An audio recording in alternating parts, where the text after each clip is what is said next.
लग्न में बुध और गुरु बैठे हैं, यानी ये दिग्बल पर हैं। लग्न से ठीक ये पूरब दिशा है, ये उत्तर दिशा है, ये पश्चिम दिशा है, ये दक्षिण दिशा है। दक्षिण में सूर्य मंगल प्रबल होते हैं। अब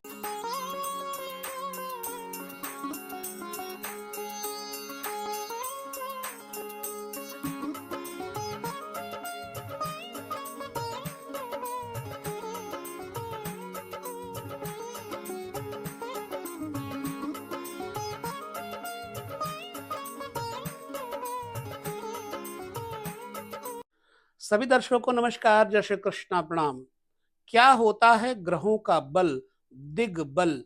आज हम इसी विषय को आपके साथ साझा करेंगे और हमें विश्वास है कि जो लोग ज्योतिष प्रेमी हैं वह तो पूरा समझने का प्रयत्न करेंगे, बाकी सबके बस का यह काम नहीं है।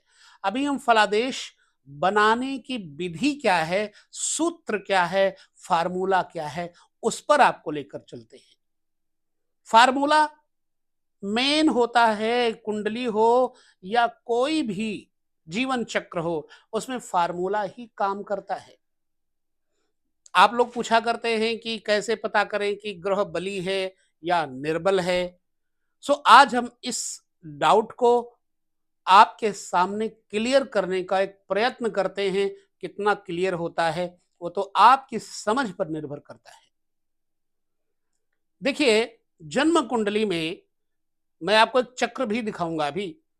जन्म कुंडली में पूर्व दिशा, पश्चिम दिशा, उत्तर दिशा, दक्षिण दिशा, 4 दिशाओं में 4 प्रकार के बल होते हैं। जो जैसे लग्न में गुरु और बुध दिग्बली माने जाते हैं। याद रखिए, लग्न में गुरु और बुध दिग्बली होते हैं। जैसे किसी का लग्न में गुरु है, बुध है, तो वो ऐसा व्यक्ति विशिष्ट रूप से विद्वान, बुद्धिमान, योग्य और किसी भी पोस्ट पर जाने के लिए उसके अंदर क्षमता होगी यदि दिग्बल वाले ग्रह आपके लग्न में बैठे हैं। चलिए, तो लग्न में बुध और गुरु बली होते हैं, यानी दिग्बली होते हैं।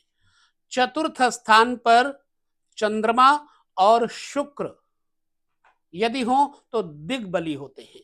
ठीक इसके विपरीत दिशा में चले जाने पर वही ग्रह 0 हो जाता है। जब चंद्रमा और शुक्र चतुर्थ घर में बैठे होंगे तो दिग्बल पर होने से क्या फायदा होगा?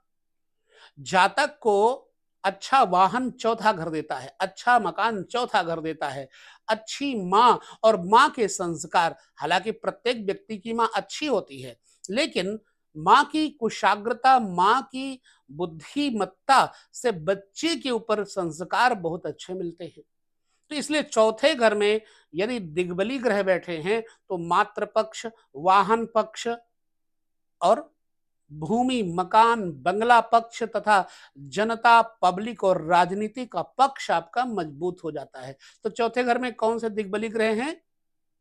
चंद्रमा और शुक्र। चलो आइए चलते हैं, 7वें घर में कौन सा ग्रह दिग्बली होता है? शनि। 7वें घर में शनि दिग्बली माने जाते हैं। अब 7वें घर में जिस व्यक्ति के शनि हैं उसका व्यापार, साझा व्यापार बड़े ऊंचे स्तर पे जाएगा। दिग्बली शनि होने पर जातक को जातक के जीवन साथी का पूर्ण सुख भी मिलता है और उसका जीवन साथी दिग्बल प्राप्त होने के कारण प्रसिद्ध, फेमस होता है। ये पश्चिम दिशा है। जैसे लग्न पूरब दिशा है, चतुर्थ भाव उत्तर दिशा है और सप्तम भाव पश्चिम दिशा है। दक्षिण में कौन से ग्रह दिग्बली होते हैं? आइए जानते हैं। दक्षिण में सूर्य और मंगल दिग्बली होते हैं। जिस व्यक्ति के 10वें भाव में सूर्य और मंगल बैठे होंगे उस व्यक्ति को राजनेता, प्रसिद्ध राजनेता बनने का योग मिलेगा। सूर्य और मंगल, दशम में मंगल बैठा हो किसी का, तो वह व्यक्ति व्यवसाय में हो चाहे राजनीति में हो, सफल राजनेता, व्यवसाय का राजनेता भी बन सकता है। अब दिग्बल क्या होता है इसे समझना है। एक चार्ट हम आपके सामने रखते हैं, देखिए यहां से आपको समझने में आसानी हो जाएगी। लग्न में बुध और गुरु बैठे हैं, यानी ये दिग्बल पर है। लग्न से ठीक ये पूरब दिशा है, ये उत्तर दिशा है, ये पश्चिम दिशा है, ये दक्षिण दिशा है। दक्षिण में सूर्य मंगल प्रबल होते हैं। अब इसे कैसे समझें कि दिग्बल को प्राप्त होना क्या होता है। जैसे बृहस्पति और बुध यहां पर दिग्बली है मान लीजिए, ठीक है, तो दिग्बली का तात्पर्य क्या है, खष्ट्यांश के भाव से समझा जाए। ग्रह जहां बली होता है उस भाव में स्थित है अगर कोई ग्रह, तो उसको 60 डिग्री षष्ठांश प्राप्त होता है, बल प्राप्त होता है। ठीक विपरीत, जैसे यहां पर ये बुध और गुरु बैठे हैं तो इसे 60 षष्ठांश प्राप्त है। ठीक उसके विपरीत यहां पर ये आ जाए तो दिग्बली ना होकर के 180 डिग्री पर विपरीत दिशा बन जाती है। जब ये यहां आएंगे बुध और गुरु तो 0 षष्ठांश प्राप्त होगा, यानी इसको 0 षष्ठांश प्राप्त होने के कारण दिग्बल में कमी आ जाती है। 6 राशि पर्यंत 10-10-10 के हिसाब से षष्ठांश मिलता रहता है। कैसे, कोई भी ग्रह हो और राइट साइड में घूमता रहता है, किसी भी जन्म कुंडली में राइट साइड घूमता है। जैसे बृहस्पति, सुबह सुबह जब आप उठेंगे तो देखेंगे यहां पर सूर्य मिलेंगे पूरब दिशा में, धीरे धीरे ये लग्न यहां खिसका और ये ऐसे घूम सूर्य यहां आ जाएंगे, धीरे धीरे सूर्य यहां आ जाएंगे, यहां लग्न बदलता जाएगा।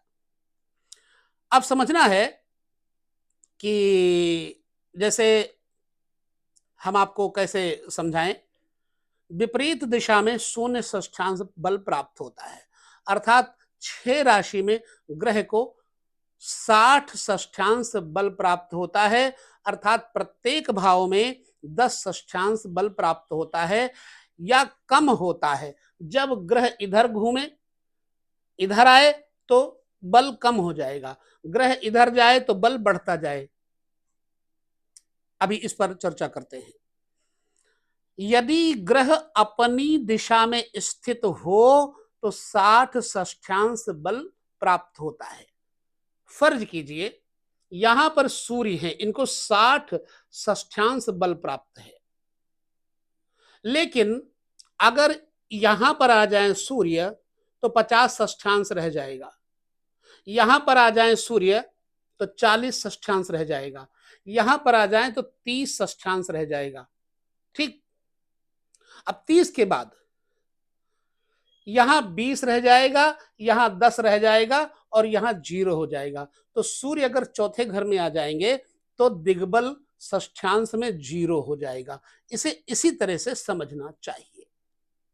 जैसे शनि है, शनि यहां पर बैठे हैं, अपने पूर्ण बल पर बैठे हुए हैं, ठीक है, तो यहां पर पूर्ण बल पर बैठे हैं, लेकिन ठीक अगर इधर को जाएंगे, इधर को चलेंगे, पीछे जाएंगे तो कम पड़ जाएगा, बैक हो जाएगा, लेकिन आगे जाएंगे तो बल 10 पॉइंट बढ़ जाएगा। मान लो 60 है, ठीक, तो 70 हो जाएगा, 80 हो जाएगा, 90 हो जाएगा, 100 हो जाएगा, 10 हो जाएगा, 20 हो जाएगा, ठीक। तो इस तरह से बल कम पड़ता जाएगा। इधर जाएंगे तो 60 है, 50, 40, 30, 20, 10, 0, यहां शनि आ जाएंगे तो यहां पर बल में है, 60 पे हैं, लेकिन यहां आ जाएंगे तो 0 हो जाएंगे। इसी तरह से प्रत्येक ग्रह ग्रह जो है वो अपने षष्ठांश से कम ज्यादा होता रहता है। मान लीजिए मंगल है,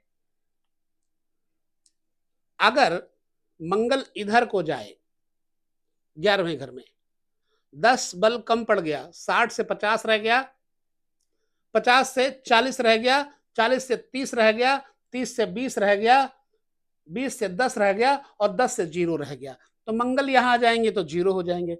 इस तरह से दिग्बल का दर्शन किया जाता है। पूर्ण बल की विपरीत स्थिति में ग्रह की स्थिति होने पर जो दिग्बल है वो शून्य हो जाता है। ठीक, उदाहरण के लिए और आप समझ लीजिए, यदि शनि को पश्चिम दिशा में पूर्ण दिग्बल मिलता है, ये पश्चिम दिशा है, तो जो पूर्व दिशा में जाएगा तो इसको शून्य दिग्बल मिल जाएगा। इसलिए पूर्ण बिंदु 180 डिग्री की दूरी पर शून्य दिग्बल बिंदु होता है।